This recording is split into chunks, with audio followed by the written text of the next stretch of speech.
Right over there, they're looking so solemn, all empty of words and talking of coffins. And if that's how it starts, I'm not sure that I want it. Not sure that I want it. Said, oh my God, Bayne, this guy, everything that I've been researching my whole life, everything that I've learnt, he has got it up there. He's got it up there in lights. You need to go and see him. He's got this online lessons. Here's his card. Go over and have a look. It's cheap. It'll do you good. And I thought, oh yeah, all right, I'll give it a go.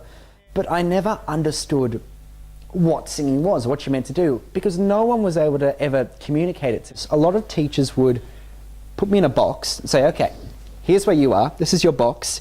These are your limitations. This is all you can do. You can't do anything else. You can either, and also you can either sing in one way or another way. There's no middle ground. And half the battle of it was that I had no idea what I wanted to sing. You know, like at one point I'd want to sing a classical song, another point I'd think, oh, but I want to learn how to sing rock. You know, people say to me, no, Bayne, you can't do both. And I thought, why? What I wanted to do was musical theatre, and of course you have to be able to sing. And I was like, oh my God, I actually can do this. This is actually something that I can do. And I didn't feel, it wasn't like I was trying to make myself look good to other people. I just felt an enjoyment in it that I never felt before.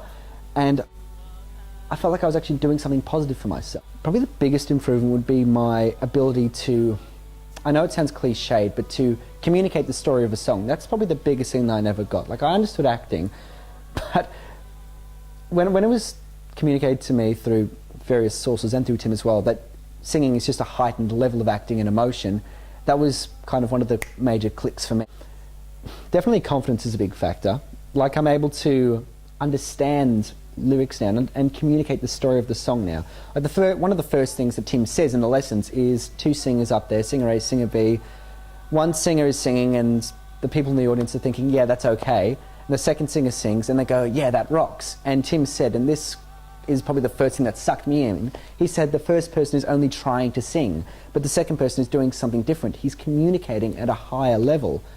And that's what people want to see. And that kind of sucked me in. Other factors that have improved, timbre,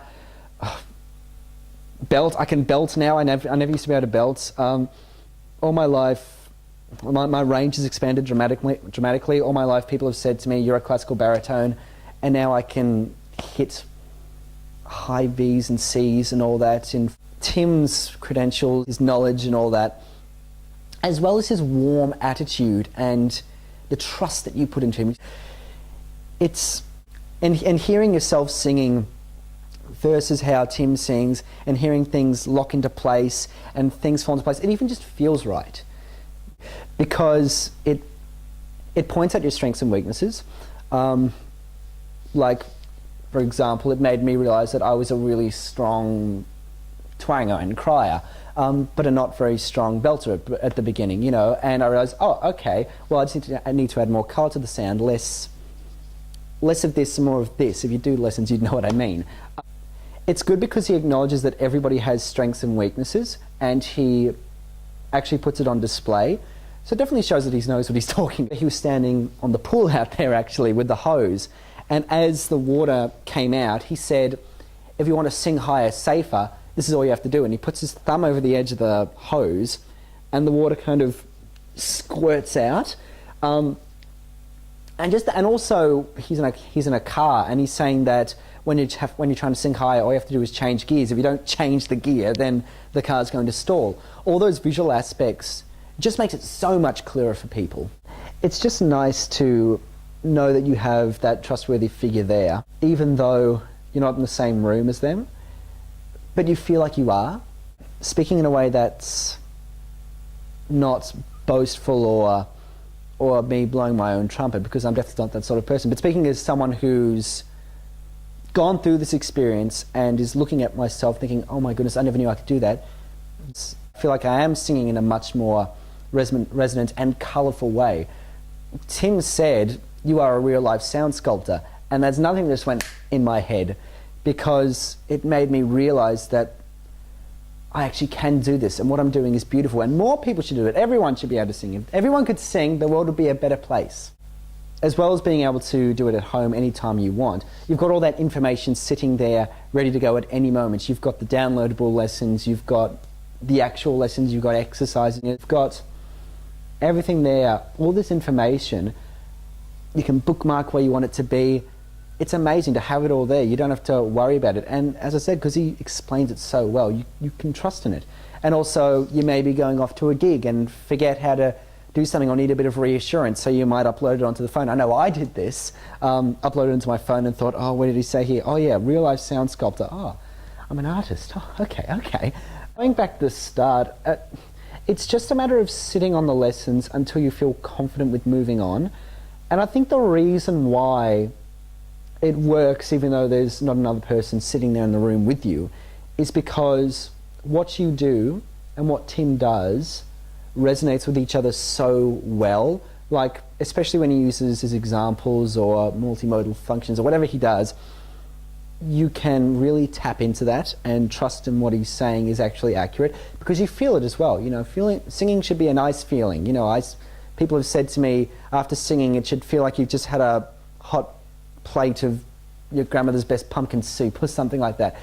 If you feel good and you feel like you've achieved something, then you know that you are succeeding at something. So it's just a matter of working slowly, like House on the Rock, as he said, spending a couple of weeks on each lesson, going over the exercises, practicing whenever you can, not forcing yourself though, like be kind to yourself and just let yourself go. You just got to jump in and let it take you along for the ride. You'll know what to do when you do it. And now it's become something really special for me. Now it's become something that I cherish.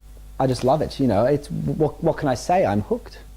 And with the amount of examples and modules, etc., that he provides, you know that what you're doing is right, because you can check. Like, it's simple things, like, is the jaw stiff? Are you clenched up in here? It's just a matter of being self-centered and not self-conscious. Ivan, if you want to improve your singing, if you want to improve yourself, your life, anything. It doesn't matter if you want to go on and be professional in this, or if it's just a passion you have on the side, or a hobby or whatever. It's definitely worth investing your time into. Like, I was talking to you before about the cost of it. Like, I'm a student. I don't earn a lot of money. You know, I'm struggling to get a job at the moment. But so something like this is perfect because it's there, it's accessible. If you're someone like me who's always on the go, you can dial into it whenever you want, and it's cost effective. It's definitely changed my life. I know that sounds really cliched, but God, it has, yes. And now that it has been proved to me that I can do it, it's just a joy. It's just, and you hear this probably from every single performer, so people probably get tired of saying it, but it is a genuine joy. You just feel like you are bringing something out to the world and giving it to the world. Like, as you said, an emotional gladiator. And it's just such a perfect platform to bring it out and give it to people. What I love about performing is I love telling stories. I love seeing people's faces light up when you go on stage and deliver something, and you move them, or you make them laugh, or make them cry, or whatever, and you think, oh, I did that. I brightened their day up. That show might have changed their lives. You know, it could have done anything, because singing is such a personal thing and such an important thing, especially in today's society. Like, everybody loves singers because they're able to get up and actually express something. But I feel like I'm actually accessing something that I've always had but never known how to get at, and I feel privileged to be able to do that and special. But I'm also glad because anyone can do that. I know now that everyone can do it, and I wish everyone would have the guts to get up and do it. And Tim's incredible technique provides a perfect platform to ride on for you to access those colours and those shades and the story as well. Can harvest all these sounds, and we can all make them, and make the sounds that our heroes make. You know, like, and I know this after having my first proper lead role in a musical, which is something I've always dreamed of doing, but never imagined I could do. And all of a sudden, I get a recording, because we're releasing the album soon, and I get the test recording sent to me of me standing centre stage singing this power ballad, and I'm thinking, is that me? Is that me? Oh, okay, fair enough.